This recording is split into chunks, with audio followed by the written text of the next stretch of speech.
I've just been grading your papers on art and our environment. And I was going to make a web page and construct my little, canvas box. And this was a point in our class where I really, really wished I could sit down and talk to each one of you. I've tried to respond to your papers to give you some ideas and feedback, but I'm seeing a theme emerge that I think is very important. And so I thought I would make a recording to talk to some of those issues. So in doing this, I'd like for you to imagine something first. Good way to talk about creativity, right? I'd like for you to imagine that there's this baby, and this baby is born into a completely mechanical world. Like it's in a bubble and it's never been touched by human hands. And this baby grows up in this bubble, this mechanical environment where all of its surroundings are made by machines. All of its food is served by machines. Everything it touches is made by a machine. It's a completely machine-made environment that this baby has been placed in and has grown up in. And I'd like for you to really, seriously, consider what would the effects be on a baby like that? Like, what would happen? Like, what do you think? Like, if you were told, oh, we found this baby, it was born in a bubble in this mechanical environment. I'm thinking that the baby wouldn't be very healthy because we know that when you have babies that have not been touched by human hands, that their immune system doesn't develop, right? Like when babies are born, they need to be cuddled and rocked and touched, and neonatal nurses will hold the babies because it builds their immune system. So if you've never been touched, a baby's never been touched, their immune system is going to be lousy. They're going to feel sick a lot. And then think about their social development. I think it'd be really hard for them to make friends. They'd feel, of course, really isolated. I think emotionally they might be kind of stunted, hard to, communicate with people, right? And, if you're emotionally kind of stunted, I think psychologically the baby would be pretty depressed, right? So you wouldn't expect the baby necessarily to be really happy or joyful or, poor baby, right? Well, here's something. You are that baby. Think about it. When you woke up this morning, did you not wake up in a machine-made bed, in machine-made sheets? And you got up and your feet touched a machine-made floor. If you drink coffee, you went to your coffee machine and got a machine-made cup. And the light that you are probably experiencing now is likely not sunlight. It's probably electrical machine-made light. You probably have your heat on, so your environment is machine-made. Your clothes that are touching your skin are machine-made.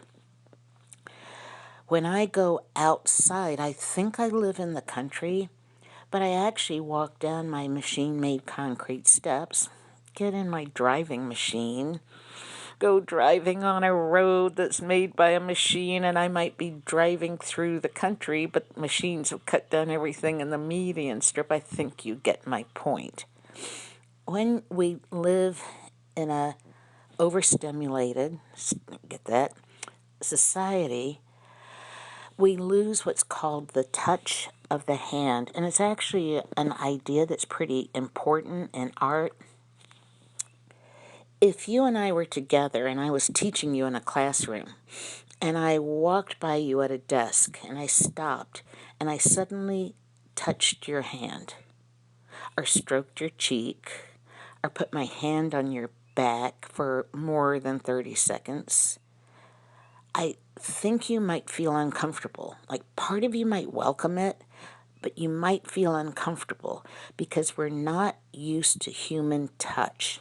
Think about how many times today you've experienced that human touch. And it's so very important. In art, the touch of the hand comes when you say, wow, somebody made that, somebody created that. And it could be a painting where you're kind of astounded that somebody's hand created a painting. Or it might be a sculpture where somebody picked up a hammer and chisel and made the piece.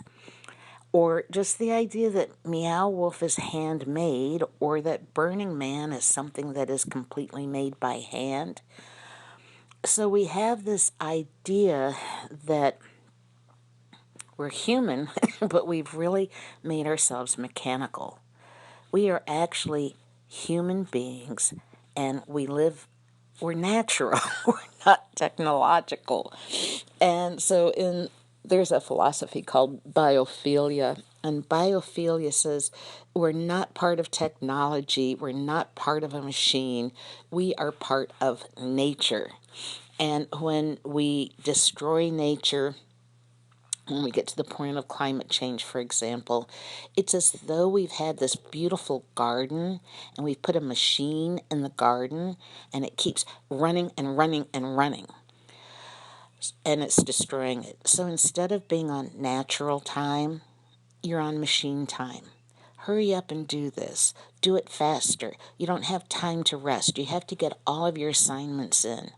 My day, personally, can be 8 to 9, go through my emails, 9 to 9:50, have a meeting, 10 to 10:15, take a quick break because by 11 I am going to be online and I will teach until 12:15. I will meet with students until 12:30. I will have a class at 1. I will be done at 2:30. By 3 I have another appointment. I'm sure you know what I'm talking about. And so we feel stressed and we feel out of touch. We feel depressed and isolated. It's hard to make friends. It's hard to make connections because we've created this, technology world, this technology box. Now, a bit about the boxes we've been talking about. I talk about how you've been maybe raised in a bubble, a technology bubble. You were put in a box by the time you were born, at birth. And nobody would leave a baby out in the woods or a baby to its own devices. We take in the baby, and even if a mother abandoned a baby in the woods, we would pick it up and adopt it and put it in a box. And the box might be a crib or a playpen, or it might be your family. And it's a very loving box, and your parents have probably raised you, even with any of their flaws, in a loving box. And they try to give you their values and their ideas. And you don't know you're in a box because you're a kid and that's the whole world that you've got. But one day you get large enough to crawl outside the box, and you look on the outside of the box and you realize there might be a label on the box. And that label might be black, white, rich, poor, educated, not educated, Republican, Democrat, gay, straight, cis, trans, I don't know. But there's a label on that box, and you didn't even know it when you were a kid. But now you're old enough to look peer outside the box and see that label. And you start realizing that those labels just might not be really accurate. They might not be accurate in describing you. Your parents' views might not be accurate compared to what you're thinking. And so you crawl out of the box and you find that there's other boxes around that other people are crawling out of, different viewpoints. Then you kind of come across this class where it's like, well, you know what, there is no box at all, for God's sake. We can just do anything we want. And I think when you start looking at artwork where artists have freed themselves from those constraints where they find the personal freedom to really explore their ideas. As we were talking about that, we weren't really talking about that. As I was reading your papers and talking to you in my head and leaving notes for you about ideas, I wanted to jump ahead a little bit in what I had planned to talk about because part of what we're going to talk about is self actualization. Self actualization is being who you really are, not being a daughter, a sister, a lover, a girlfriend, boyfriend, wife, mother, father, blah, blah, blah, professor. Not being anything like that, being who you actually are. And in our society, people want to tell you what to do and how to get there and who you will be, but very little attention is paid to listening and witnessing who are you actually. So, self actualized people are people who are living authentic lives. And they tend to be happy. They tend to be not concerned with what other people think. They tend to realize their true potential. They tend to see life and work as being interesting and engaging. And they're very attractive to other people because they're authentic and real. When you're around somebody who's self actualized, you know it. You might think of your favorite celebrities or people who are famous, and you think, well, they're famous because there's really no one like them. They're who they actually are. There's all kinds of people who want to be like them, but will never be. They are self actualized, and what self actualized people do is they kind of shine and let their light shine and then attract other people so that they can see themselves as well. So many of you were very attracted to some of these pieces because they got you out of the box and kind of suspended you in another dimension, and you could appreciate that these artists had created something like nothing you'd ever seen. So the idea of extensionality is when somebody reaches really deep inside themselves in their authentic self and pulls out something to kind of express themselves with, and it connects with another person. They extend themselves metaphorically, and you catch on to their ideas or your feelings, and it's almost like they're throwing you a lifeline to something that's inside of you that hasn't been pulled out yet. So I wanted to leave you with the idea of the mechanical baby and how that might be a rather dangerous way to go through life. That art might be a bit of an antidote for some of that.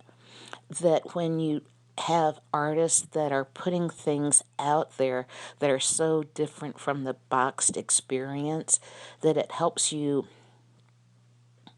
not only get outside of your own box, but look around at other people who you may have been putting in boxes, or other people who might have been labeling you, and realize that these labels are very, very self limiting.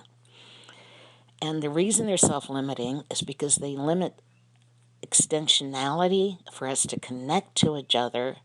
And by connecting to each other, we become more self actualized by being who we really are and really realizing our individual potential. So there might be some ideas in what I am sharing with you. These are just reflections. Late in the evening, I've been grading your papers and been very involved and interested in what you've had to say, and I just felt the need to talk back to you. So I hope this helps. Bye bye.